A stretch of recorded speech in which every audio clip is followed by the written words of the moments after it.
Hello guys, welcome back to the channel. I am here to give you another review of curriculum that we used this past school year. However, I'm adding in two things. I'm going to do the MasterBooks Level 4 curriculum review. Also, I'm going to do the Teaching Textbooks Online Math review. I'm throwing in the MasterBooks because when I looked at it, I realized Level 4 it has only a few differences than Level 3, and I should have done on Level 3. I didn't want to waste you guys' time with another video, so hang out with me and get all the details of Level 4 and Teaching Textbooks.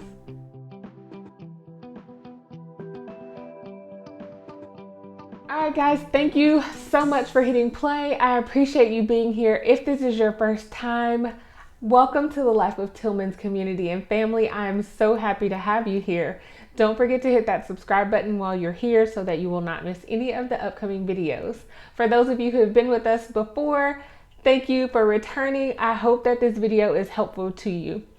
This is that time of year, I've said it before, that everyone is running around and we're trying to figure out curriculum. I am still currently working on our curriculum to start our new school year, which will be sometime over the summer because we homeschool year round. But I wanted to give you guys my honest opinion on the curriculum that we've used this past year to hopefully help guide you, not overwhelm, but simply just guide you through the process of choosing curriculum. If this is your first time homeschooling and you are about to embark on this homeschool journey, I'm hoping that this will be helpful and not overwhelming. If you are just in the market for something else that you did not use last year or the previous years, I just want to provide you with some insight. I am a visual person when it comes to being able to flip through things and read and see. So these types of videos are helpful for me, and I'm hoping that they will be the same way for you. As always, if this becomes overwhelming for you, take a step back, regroup, and start again. Do not become overwhelmed. I am going to link my video down below where I talked about things that I do not do when searching for curriculum, and hopefully they will help you as well. So I'm going to hop right into this. Teaching Textbooks Online. This is what we used for math for the previous school year. All of the pros and cons, I'm going to give to you right now. Pros, we love it. It's online, which could be a pro or a con depending on how you look at it. Very self-directed for your children. My oldest girls were both in it. We were in Level 4 or Math 4 and Math 3. For my second grader, she was in Math 3, and my third grader was in Math 4. That's pretty much how the program works. So wherever your child is grade level, typically for Teaching Textbooks Math, they are on the next level. But there is a placement test that gives you an opportunity to really see where your child is and what's the best fit for their current level. Some additional pros to it is that it is very kid friendly. It has all the bells and whistles and the flashing lights and the talking person and games. It's very exciting, I think, for the children when they're doing it. Self-directed as well. The computer program teaches your child whatever the math lesson is for that day, and you don't have to do the work. You can see that as a pro, or you may see it as a con. I don't know, it's totally up to you. But a lot of people like that aspect of it because they do not have to teach. So if you are not as strong as you'd like to be in math, then Teaching Textbooks would be a great option because it teaches your child for you. Another pro is that it does take on the spiral approach. It loops back around to everything that your child is learning throughout the entire year so that they do not forget it. So if they started with addition on day 1, when they finish lesson 18 or quiz 19, they will still go over simple 2-digit addition. It may just be one question within that quiz, but they will still be going over that same material. Some people find that really great. It all depends on the type of approach that you want. Do you want a mastery approach? Do you want a spiral/loop approach? It's all based on up to you. So those are my pros with that. There are some cons that I found, you guys. Of course, with anything, you're not gonna like it 100%, right? For me, a con with Teaching Textbooks is that I love math, and they took away my right and my ability to be able to teach my girls math because the program does it all for you. Is that really a con? It all depends on you. It was not enough of a con for me to say, okay, no, I don't want to do it. I just sat by patiently waiting for when the computer system could not help my daughters understand something, and I jumped at the opportunity to help teach it a little bit differently. So that is an option as well. When they didn't understand something, I was always there to help. But there are times when the computer was teaching them that they didn't get it. We needed a little more practice. We needed a different explanation, whatever the case may be. And I was there to be able to help them with that. Another con that you may find is that it does have all of those bells and whistles. So for your child, if that is not their learning style, they don't want to see all those bright colors and hear all of those different sounds. Teaching textbooks online may be a little overwhelming for them. There is a lot of activity going on. It does require them to follow along throughout the lesson. It may ask them a question and then they need to type in the answer. And this is prior to getting to the quiz for that lesson. And so with that happening, your child may not like all of that. I had a daughter, my oldest, and she was like, Mom, I don't want to deal with all of this. It's just too much for her. And so depending on your child's learning style, that may not work for them. Another con is that it is online. I love math. And I feel that math is something that needs to be done on paper. Pencil, paper, an eraser. When you make mistakes, you can go back, you can see where you made your mistakes, all of the things. What I did for my girls was I had them keep a math notebook. So with every lesson, when they got to the quizzes, they had to write out the problem and answer it on the paper. So that if they got it wrong, I could go and look and see where they made mistakes in their calculations and help them work through that. Another con that some people find is that the quizzes after the lessons, or I guess the lesson questions, can be a little long. Anywhere from 20 to 25 questions per lesson. And the lesson usually takes about 10 to 15 minutes for them to teach you the concept. So that may be a little long for your child. I know that one of my children, she would take a break between sitting for the lecture portion of it and then taking her lesson quizzes or questions. So that's an option as well to kind of help break that up a little bit. But it's math. It can be a little lengthy sometimes, especially with doing the spiral approach, because you have to go back and review everything that you have learned. So as we went through the course, there were more questions added on, which made it a little longer. I always like to talk about cost when we're talking about curriculum, because that is a big deal. People want to save money. They don't want to spend a whole lot if they don't have to. And so cost is an issue. Teaching textbooks online is very affordable. The lower levels, levels 3 through 5, I believe, are around $45 per child. And then the upper levels go anywhere from the $45 up to about $67 per child. They do offer a family plan for 4 to 8 children. If you have that amount of children, I would still calculate to see if it's beneficial. It's around $198, and that is for the entire year. If you have a child, if you have 2 or 3 children that are in the lower levels and then you have one in the upper, it may not benefit you to spend the $200. So definitely go through and calculate that to see if it's going to be beneficial for you. And they mentioned that on the website as well, because it may not work for everyone, which I thought was great, because they didn't have to do that. They could just say, hey, family plan, 4 to 8 children, get it $200, and then you end up spending $30 or $40 more with the family plan when you didn't need it. You could have just done the lessons individually. So that's an option. Consider that. Also, I want to let you know that you can buy teaching textbooks, physical books. It is significantly more expensive, anywhere from $125 to $175 per course. However, if you have multiple children and you're going to use it again, that may be something that benefits you as well. I opted not to do that and do the online versions instead, and we used our little math notebooks, and it worked out for us for the year. Also, you can pause within the year. So you have a 12-month subscription to teaching textbooks online, but say you want to take a 2-week vacation. You can go in there and pause the curriculum for 2 weeks, and then you can restart when you get back from vacation. You can do a pause of a total of 3 months. The least amount of time that you can pause is 7 days, and the greatest amount of time is the 3 months. But you can break that up however you want, but it has to be a total of, it cannot be over a total of 3 months within that calendar year. So that's an option. It allows for flexibility.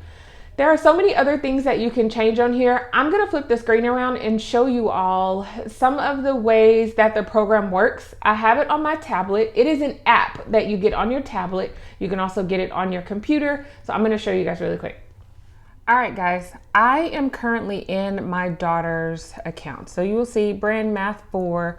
She is done for the year. We finished around mid-March, but this is what it will look like both on a tablet as well as on a computer.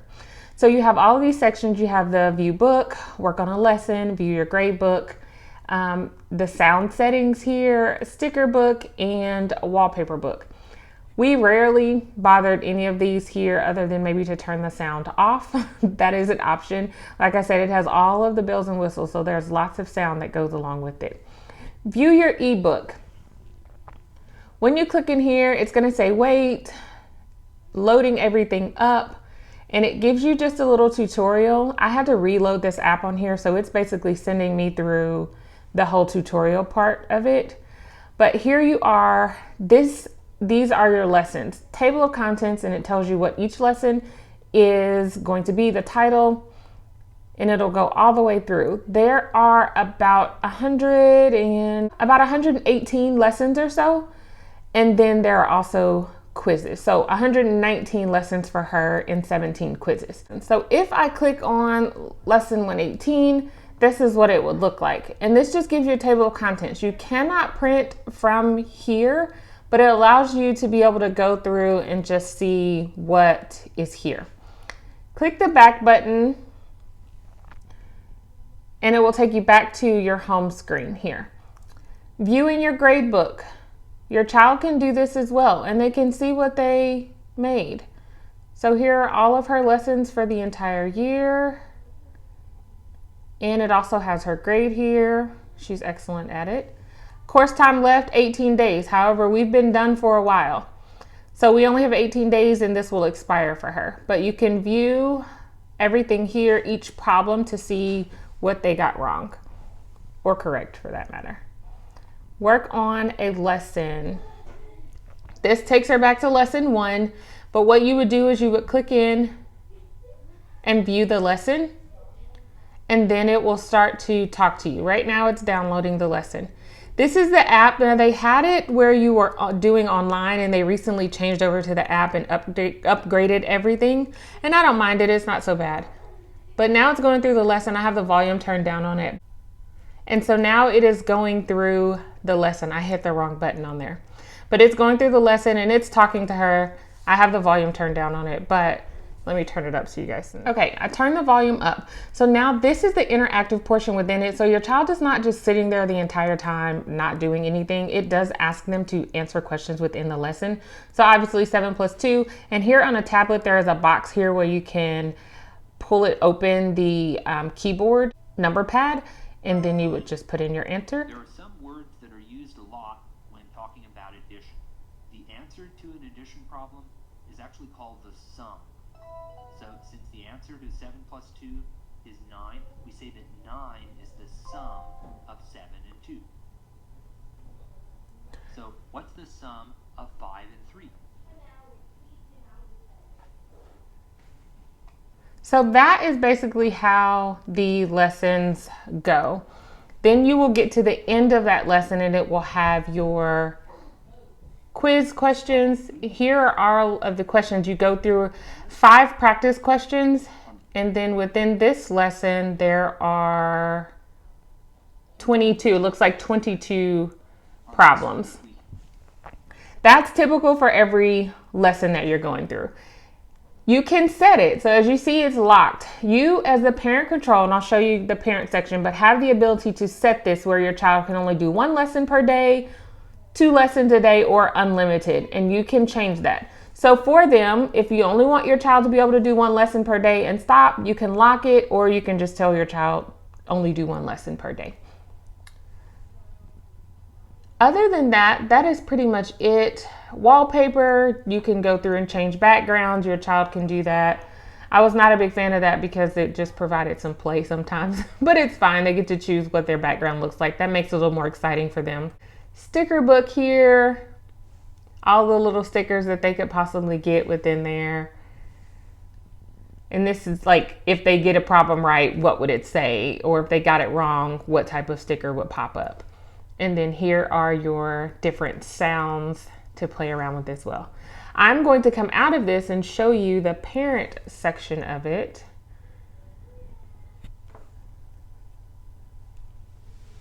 So here we are. This is what it looks like in the very beginning. And I chose Bryn, which is my daughter. Now I'm going to go into the parent section. It will always have me put my password in here. Once you have put in your password, this is what the parent's homepage looks like.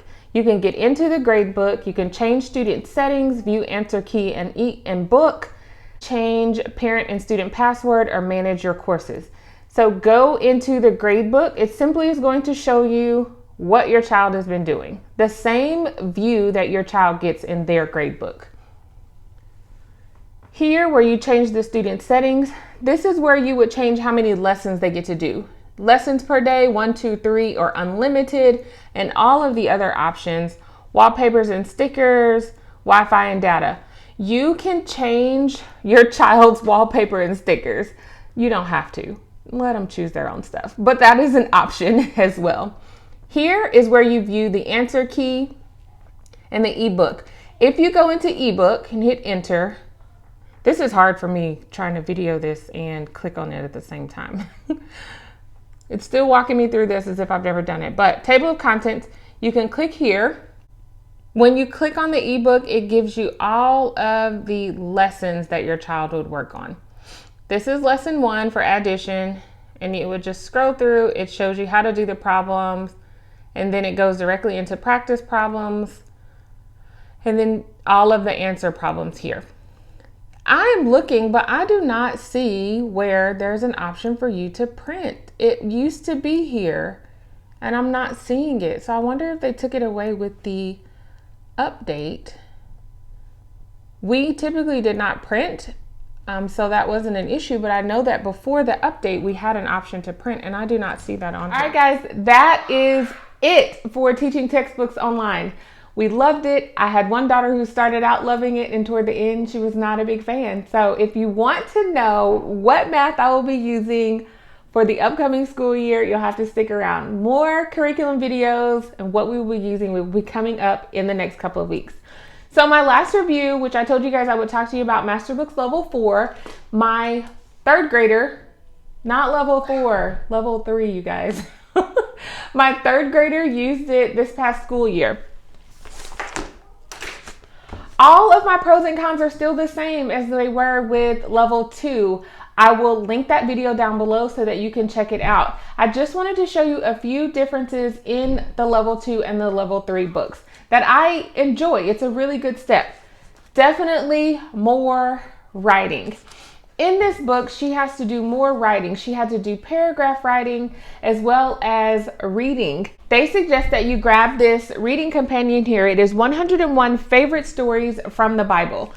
Each week, she has to go through on day 4 and read one of the stories from this book. Then she has to do some writing about it. She and I talk about it. There are questions that happen in this book toward the end here, and we would answer those and discuss them. She and I would do that together, and she has to go and write in the book. It is great for getting your child started with writing and comprehension of paragraphs and reading stories. It was a really good thing for her. It was interesting information. It's all about the Bible, so she has an even greater knowledge of the different stories of the Bible, which is awesome. You will use this book for levels 3, 4, and 5. I'm not quite sure about level 6, but we will hang on to this book if we decide, find out soon, to continue using MasterBooks. So this is a good book. I found this on Amazon for about $10. And even if you don't use it for the MasterBooks curriculum, you still get the stories of the Bible, and this is a great book to have around. So those are my pros and cons for level 3. I'm going to flip this around and show you just what I'm talking about as far as the writing goes. Okay, guys, here it is. This is the reading comprehension section. So if you start from the beginning of the lesson, here's lesson 25. they still get lots of reading. I consider this to be reading comprehension. They say read together, but my daughter read all of this to me, and I would have them answer the questions and write the answers down here. As you go through, there's memorization as well, just as there is in the level 2 book, more grammar practice. And then for day 4, she gets her reading comprehension. She has to go to this book. Here it says page 58 and 59. I'm going to try to do that here while excuse my children, they're all rowdy out there. But page 58 and 59, here we are.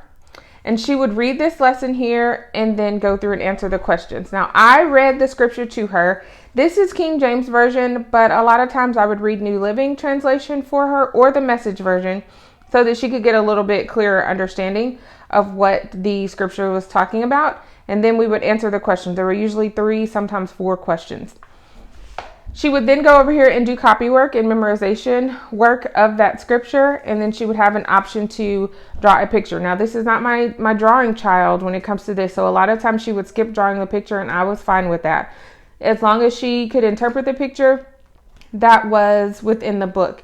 And in each story, there is a picture for every story of the Bible that's here. She really enjoyed this part of it. Lots of paragraph writing opportunities within the lesson. Here it is, writing a paragraph. And this is about halfway through the book that she's writing paragraphs. So if you're trying to get your child really into it, this is where they talk about how to write the paragraph.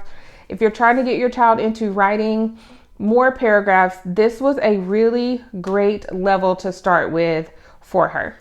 That is it for my curriculum reviews for the 2020-2021 school year. If you follow the channel, you know that we did unit studies for science, geography. We kind of winged it here and there, and we did not use any other formal curriculum. In the unit studies, I did everything and made that up. We did start at the beginning of the year using the Gather Around Oceans unit study, and I did a review on that. I will link those videos down below, but we did not use the rest of the unit studies from Gather Around. I simply just made up my own, and we had a great time doing that. So I am done providing you with what we used for curriculum. Coming up, stay tuned because you don't want to miss. I am going to be sharing with you all what we will be using for curriculum choices for the 2021-2022 school year. I'm excited to get started. I'm excited to share it with you all. As I said before, I hope it does not overwhelm you. It's simply here to provide you with insight, a bird's eye view of what these curriculums look like so that you can make your own choice for your household. Don't forget to subscribe to the channel so that you will not miss any of the upcoming curriculum videos, you guys. And hit that bell so that you won't miss any of those notifications that'll come your way. And I will see you guys right back here at the Life of Tillmans for another video next time. Bye.